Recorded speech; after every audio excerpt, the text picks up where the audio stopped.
Welcome back to Olympia classes guys. कैसे हैं आप लोग? आई होप आप लोग सब लोग प्रसन्नता पूर्वक होंगे, खुश होंगे। कैसे होंगे? खुश होंगे। तो चलिए अब हम शुरू करते हैं केमिस्ट्री का। क्या शुरू करते हैं? केमिस्ट्री का। पिछले लेक्चर में जो पढ़ा था उससे आगे शुरू करते हैं बिना किसी देरी के। तो चलिए, एक एग्जाम्पल है, उसी के आगे एक क्वेश्चन है मेरे भाई कि क्वेश्चन क्या है, आपको एक रिएक्शन दी हुई है। क्या दी हुई है? रिएक्शन दी हुई है। बोला है कि ये रिएक्शन क्या है, ओजोन से हमें क्या मिल रहा है? ऑक्सीजन मिल रही है। और इसकी जो मैकेनिज्म दिया हुआ है, इसकी जो मैकेनिज्म है वो ये है कि पहली वाली अभिक्रिया है, ये है O3 दिया हुआ है, और ये बोला है कि ये K1 है। क्या है? इसके लिए K1 है वेग स्थिरांक। ये O2 प्लस का O, और ये आपकी कैसी, ये तो नहीं दी, और ये दिया है नेसेंट ऑक्सीजन प्लस का O3। ये आपका K2 दिया हुआ है, इसके लिए वेग स्थिरांक। ये दिया हुआ है 2O2 प्लस का, और ये आपकी स्लो रिएक्शन है। क्या है? स्लो रिएक्शन है। तो इसके लिए आपको रेट लॉ निकालना है, वेग नियम बताना है। वेग का नियम ज्ञात कीजिए। वेग का नियम ज्ञात कीजिए। तो यदि आपने सही ढंग से चीजें देखी होंगी पिछले लेक्चर में, तो ये बहुत ही आसान सा क्वेश्चन है। देखिए, ये कैसी रिएक्शन है? फास्ट रिएक्शन है। सर कैसे पता चला? दिया तो है नहीं। मैंने आपसे क्या बोला था कि जो भी रिएक्शन आपकी रासायनिक साम्य अवस्था में होती है वह क्या कहलाती है? फास्ट रिएक्शन कहलाती है। क्या कहलाती है? Fast reaction. तो अब देखिए, आपका रेट लॉ हम किसकी सहायता से लिखते हैं? मैंने बताया था कि जो स्लो स्टेप होता है उससे लिखते हैं। तो स्लो स्टेप से लिखिएगा फ्रॉम आरडीएस। आरडीएस का क्या मतलब है? रेट डिटरमाइनिंग स्टेप, वेग निर्धारण पद, आरडीएस से। तो इसके लिए आर बराबर क्या हो जाएगा? आर बराबर हो जाएगा K2 O की कंसंट्रेशन और O3 की कंसंट्रेशन। ये हो गया। अब आपको मैंने क्या बोला था कि यदि हम वेग लॉ जो निकालते हैं, रेट लॉ जो निकालते हैं, वो किसके लिए निकालते हैं? ओरिजिनल इक्वेशन के लिए।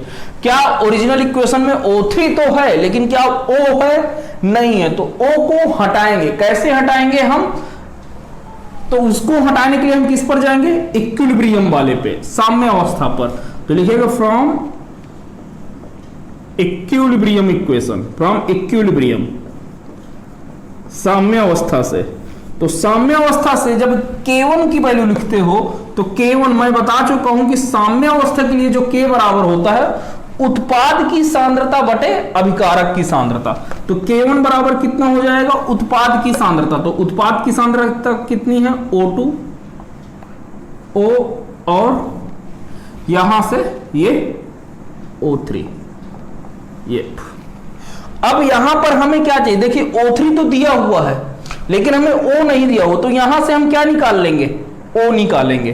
O की सांद्रता बराबर, तो O की सांद्रता बराबर आपकी कितनी आ जाएगी? यहां से ये क्लियरली आ जाएगी K1 O3 divided by O2। यही होगा। इसको समीकरण नंबर 1 और इसको समीकरण नंबर 2 दे दीजिए। अब क्या लिखेंगे? समीकरण 1 में 2 का मान रखने पर, तो जब मान रखेंगे तो R K2 O की जगह पर K1 O3, ये O3 डिवाइडेड बाई ये कितना हो जाएगा? O2। यहां से यदि आप ध्यान से देखो तो R बराबर आपका क्या हो जाएगा? K2 K1 O3 का स्क्वायर, और ये O2 की रेज़ टू द पावर -1। ये आपका रेट लॉ हो गया। अब यदि आपको इसमें क्या लिखना है, यदि आपको अब इसमें यदि ऑर्डर ऑफ रिएक्शन लिखना, अभिक्रिया की कोटि, क्या लिखना है, अभिक्रिया की कोटि लिखना है, तो क्या लिखेंगे, अभिक्रिया की कोटि n बराबर क्या होता है, रेट लॉ में जो इक्वेशन में जो सांद्रता लिखी रहती है उसकी पावर, तो इसकी सांद्रता कितनी हो जाएगी, 2 माइनस का 1, तो ये कितना हो जाएगा 1, दैट्स इट। तो ये अभिक्रिया की कोटि कैसी है, 1 है। ठीक है, तो इसको छाप लीजिए, फिर आगे बढ़ते हैं। ठीक है ना, छापिए इसे। तो अब अगली हेडिंग जो है इसमें देखते हैं अभिक्रिया की आणविकता। अभिक्रिया की आणविकता, या जैसे भी लिखते हो लिख लीजिए, अब मेरे को यही पता है। अभिक्रिया की आणविकता, इसको इंग्लिश में कहते हैं molecularity of reaction, molecularity of reaction. Yup, ये आपकी हेडिंग रहेगी। क्या रहेगी, ये आपकी हेडिंग रहेगी। तो इसमें लिखिएगा कि प्राथमिक अभिक्रिया में भाग लेने वाले,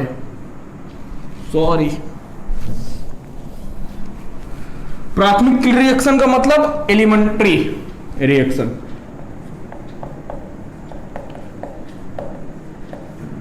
प्राथमिक अभिक्रिया में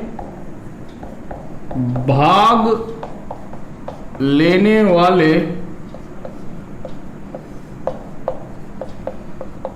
परमाणु या अणु या आयन, परमाणु अणु या आयन जो कि एक साथ संघट्ट के फलस्वरूप, जो कि एक साथ संघट्ट का मतलब होता है टक्कर, संघट्ट के फलस्वरूप रासायनिक अभिक्रिया करती है, फलस्वरूप रासायनिक अभिक्रिया करती है, अभिक्रिया करती है, अभिक्रिया की आणविकता कहलाती है। अभिक्रिया की आणविकता कहलाती है। दैट्स इट, ये आपकी डिफिनीशन हो गई। अब इसका यदि और अच्छे से मतलब समझना है, इसका यदि और अच्छे से मतलब समझना है तो इसकी अगली डिफिनीशन है,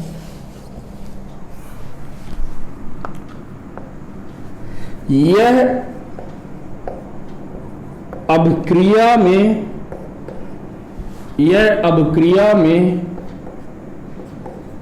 भाग लेने वाले अणुओं की वास्तविक संख्या है, वास्तविक संख्या है। मतलब कुल मिला के अभिक्रिया में जितने अभिकारक होंगे वह क्या कहलाएगी, अभिक्रिया की आणविकता कहलाएगी। बात क्लियर होना चाहिए कि अभिक्रिया में जितने अभिकारक भाग लेंगे, एक्चुअली में जितने अभिकारक होंगे वो क्या कहलाएगी, अभिक्रिया की आणविकता कहलाएगी। क्या कहलाएगी, अभिक्रिया की आणविकता कहलाएगी। ठीक है, तो इसमें लिखिए कि सिंगल स्टेप के लिए कैसे करते हैं, तो लिखिएगा मॉलिक्यूलरिटी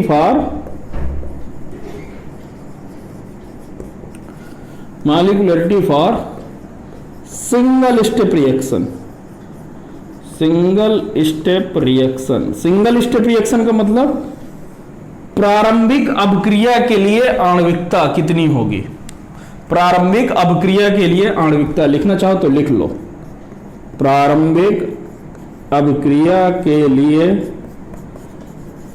आणविकता, जो भी लिखना चाहो, आणविकता जो भी, यार मेरे को थोड़ा सा हिंदी में हाथ तंग है।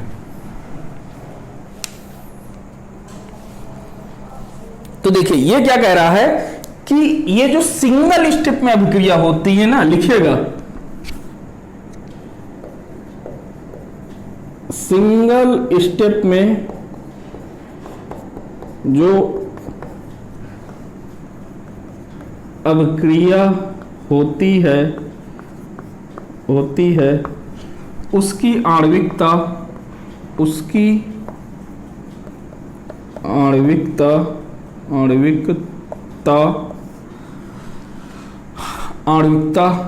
अभिकारकों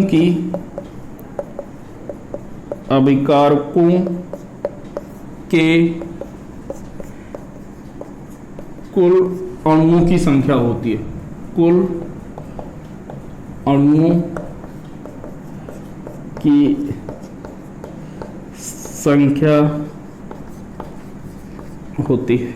मतलब कि जो आपकी सिंगल स्टेप की जो अभिक्रिया होगी उसमें देख लेंगे कि कितने अभिकारक के कितने मोल काम कर रहे हैं, वही उसकी क्या कहलाएगी, अभिक्रिया की आणविकता कहलाएगी। जैसे कि एग्जाम्पल देखो, जैसे H2+ का I2, ये हाइड्रोजन आयोडाइड बना रहे हैं, तो इसकी आणविकता कितनी हो जाएगी। देखो इसमें 1 मोल हाइड्रोजन का है, 1 मोल आयोडीन का है, तो इसकी मॉलिक्यूलरिटी को किससे दिखाते हैं, M से। मॉलिक्यूलरिटी को किससे दिखाएंगे, कैपिटल M से, ठीक है ना, ये आपको पता होना चाहिए। तो मॉलिक्यूलरिटी कितनी हो जाएगी इसकी, आपकी 1 मोल हाइड्रोजन और 1 मोल इसका, तो मॉलिक्यूलरिटी कितनी हो गई, 2।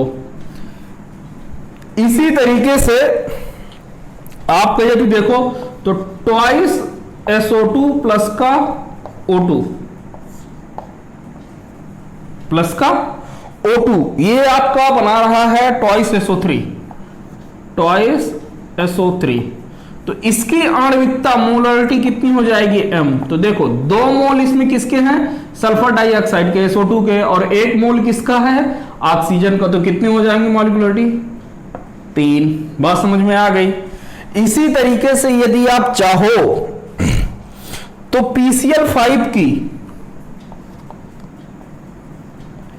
PCl5 को जब हम गर्म करते हैं तो ये बना रहा है PCl3 प्लस का Cl2 क्लोरीन गैस। ये यहां से इसकी मॉलिक्यूलरिटी कितनी हो जाएगी, यहां पर तो PCl3 कितना है, 1 ही है, तो मॉलिक्यूलरिटी आपकी 1 हो जाएगी। That's it. चलिए इसको उतार लीजिए, फिर आगे बढ़ते हैं ना। उतार लीजिए भैया इसे। तो चलिए सिंगल स्टेप के लिए देख लिया कि मॉलिक्यूलरिटी कैसे निकालते हैं। अब देखते हैं मल्टी स्टेप के लिए। तो लिखिएगा molecularity for multi step reaction.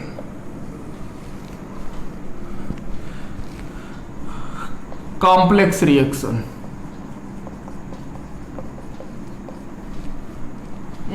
बहुत पदों के लिए रिएक्शन। तो लिखिएगा इसमें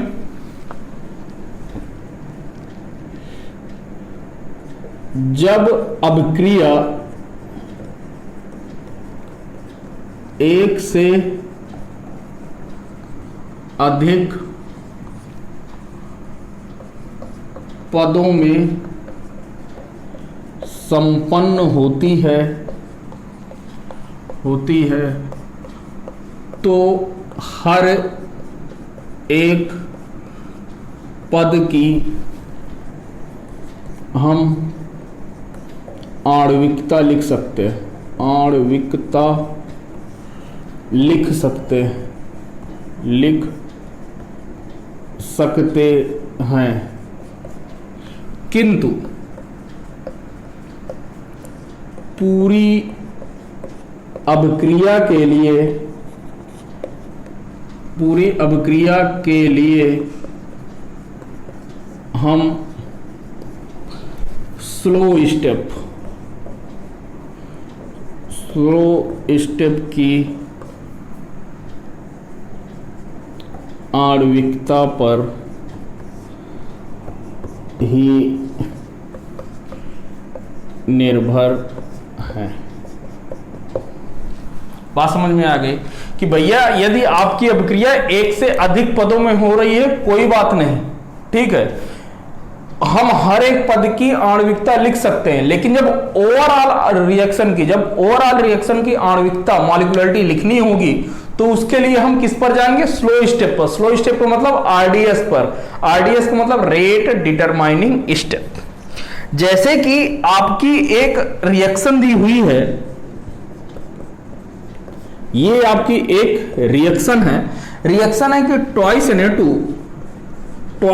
NO2 प्लस का F2, ये आपका जो बना रहा है, ये बना रहा है ट्वाइस Na2F। क्या बना रहा है? ट्वाइस Na2F, ये चीज बना रहा है। इसकी मैकेनिज्म आपको दिया हुआ है, मैकेनिज्म देगा भाई, देगा, जरूर देगा क्वेश्चन में, डोंट वरी। आप ये नहीं कहेंगे कि सर कैसे पता ये सब होगा कि नहीं होगा। तो ये इसमें क्या है? NO2 प्लस का F2 इसके साथ आ रहा है, तो ये क्या बना रहा है? ये बना रहा है NO2F बना रहा है। क्या बना रहा है? NO2F प्लस का F। ये कह रहा है कि ये वाली रिएक्शन आपकी कैसी है? स्लो है। कैसी है? स्लो है। फिर कह रहा है कि ये बना रहा है NO2 प्लस का F, इससे आपका बन रहा है NO2F। क्या बन रहा है? NO2F। और ये आपकी कैसी है? Fast reaction. तो इसके लिए मॉलिक्यूलरिटी लिखना है, तो भैया ये स्लो स्टेप के लिए पता है या सिंगल स्टेप के लिए? तो इसके लिए मॉलिक्यूलरिटी कितनी हो जाएगी? 1 मोल NO2 का 1 मोल F2 का, तो मॉलिक्यूलरिटी कितनी हो गई? 2। इसी तरीके से इसकी मॉलिक्यूलरिटी कितनी हो जाएगी? एक मॉलिक्यूलरिटी इसकी NO2 की, एक मॉलिक्यूलरिटी F की, तो इसकी भी मॉलिक्यूलरिटी कितनी आ गई? 2। लेकिन जब ओवरऑल पूरी अभिक्रिया की आणविकता लिखना पड़ेगा तो लिखिएगा संपूर्ण अभिक्रिया के लिए आणविकता, संपूर्ण अभिक्रिया की आणविकता के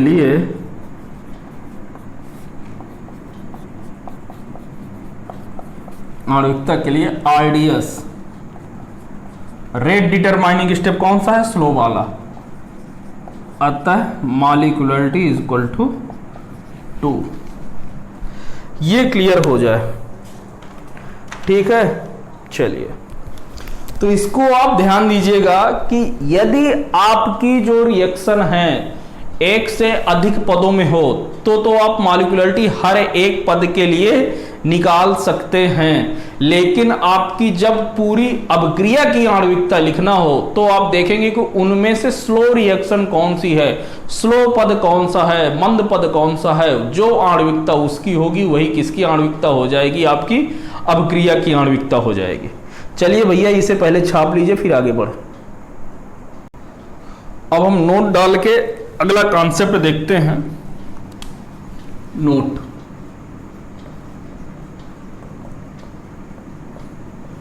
पहला पॉइंट है कि आणविकता आपकी 4 से अधिक क्यों नहीं हो सकती? तो लिखिएगा अभिक्रिया की आणविकता 4 से अधिक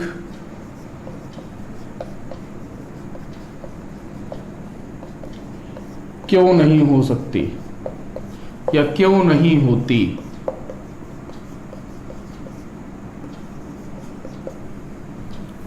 ठीक है, why molecularity is greater than 4 not possible. ऐसा क्यों है कि ये पॉसिबल नहीं है? तो देखिए भैया, पहले बात समझना। जैसे मान के चलो कि ये एक आदमी है यहां पर खड़ा है, ध्यान से देखना, ये एक आदमी यहां पर खड़ा है, इसके पास एक आदमी है तो प्रॉपर धक्का लगा लेगा चाहे जिधर से आएगा, दूसरा आदमी भी होगा तब भी वो इसे धक्का लगा लेगा, कोई बात नहीं, तीसरा आदमी होगा तब भी धक्का लगा लेगा, चौथा आदमी होगा तो आएगा थोड़ा सा धक्का लगाएगा लेकिन लगा लेगा, लेकिन पांचवा आएगा तो भैया कहां पर लगाएगा? अब इन पर धक्का थोड़ी ना लगाएगा। बात समझ रहे हो कि अभिक्रिया का मतलब क्या है? एक दूसरे से टकराना। जब 4 से अधिक मॉलिक्यूलरिटी हो जाएगी तो वो उसके अणु आपस में जो इफेक्टिव कोलिजन है, जिस कोलिजन के साथ मतलब जिस टक्कर से आपकी अभिक्रिया होती है वह नहीं हो पाएगी। बात समझ रहे हैं? तो लिखिएगा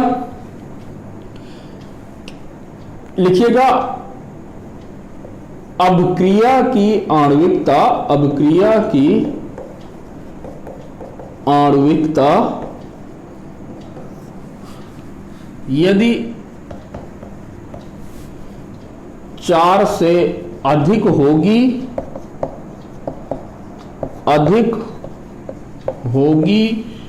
तो सभी अणु आपस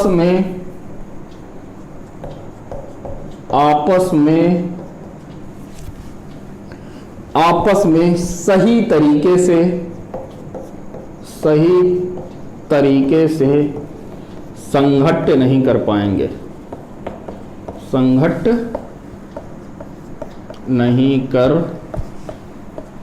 पाएंगे। ठीक है, बात समझ में आ गई? यदि भाई पहले बात समझो, यदि मैं यहां पर खड़ा हूं, ठीक है, एक इधर से आया मुझे पकड़ लिया, एक इधर से आया पकड़ लिया, एक सामने से आया एक पीछे से आया वो मुझे पकड़ लिया, पांचवा व्यक्ति आएगा तो मुझे कहां से पकड़ेगा? उसके पहले उन्हें 4 को पकड़ना पड़ेगा ना। तो मेरे से टक्कर होगी कि नहीं होगी? नहीं होगी ना। तो सिंपल सी बात है, ये भी इसी तरीके से आपको समझना है। दूसरी चीज है, जो दूसरी मेन पॉइंट है कि यदि आपकी एक रिएक्शन ऐसे दिया हुआ है,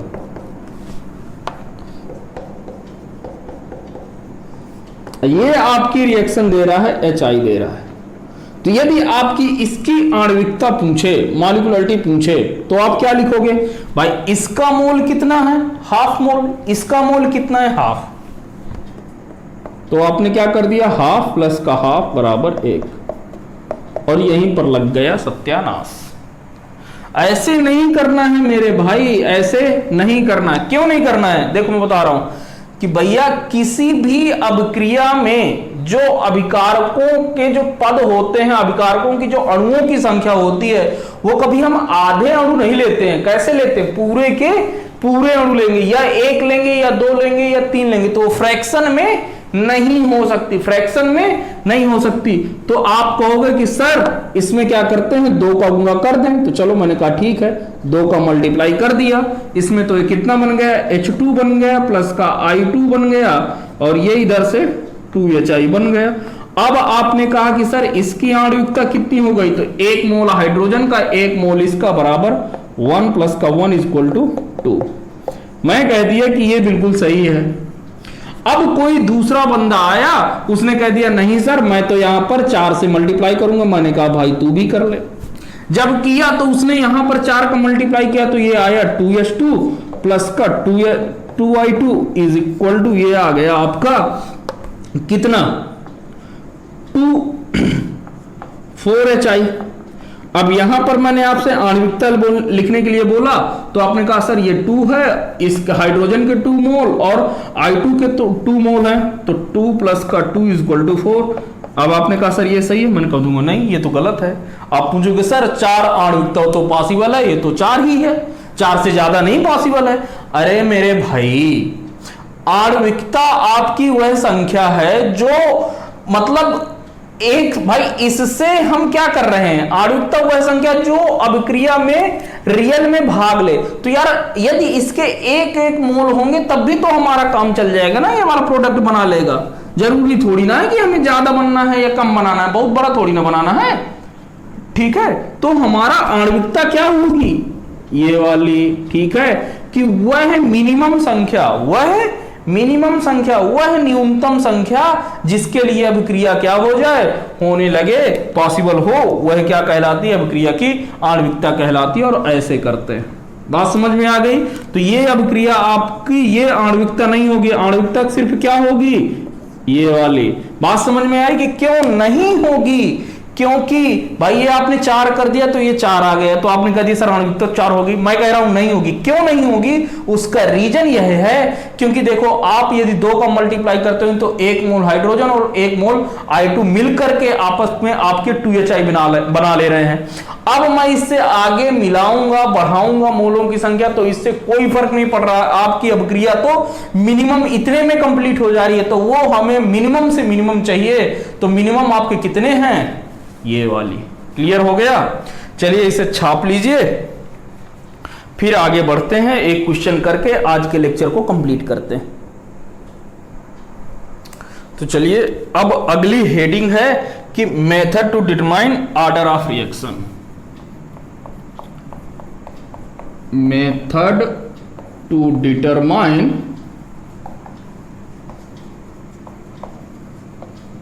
ऑर्डर ऑफ रिएक्शन, अभिक्रिया की कोटि ज्ञात करने के विधियां। अभिक्रिया की कोटि ज्ञात करने की विधियां, तो इसके लिए इसकी 4 विधियां हैं। कितनी विधियां हैं? 4। पहली विधि है आपकी initial rate method. Initial rate method,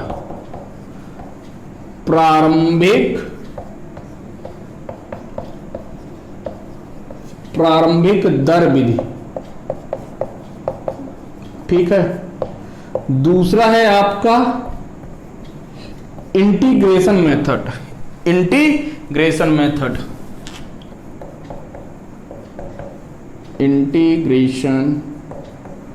integration method, समाकलन विधि।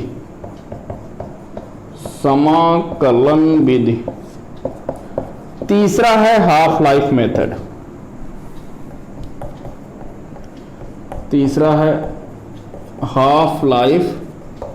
मेथड।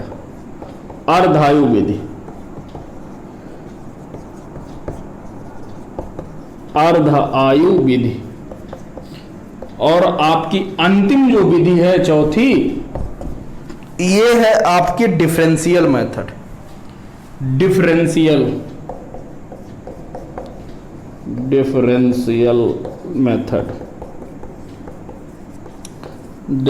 मेथड का मतलब अवकलन विधि, ये आपकी। तो अभिक्रिया की कोटि ज्ञात करने के लिए ये 4 मेथड हैं। पहला कौन सा है? Initial rate method. दूसरा है इंटीग्रेशन मेथड। तीसरा है हाफ लाइफ मेथड। चौथा है डिफरेंशियल मेथड। तो चलिए अब इससे जो है एक क्वेश्चन देखते हैं और इसके लिए क्या निकालते हैं, रेट निकालते हैं अभिक्रिया की। तो लिख गया हो तो मैं हटा दूं, पॉज करके नोट कर लीजिएगा, कोई इतनी बड़ी बात नहीं है।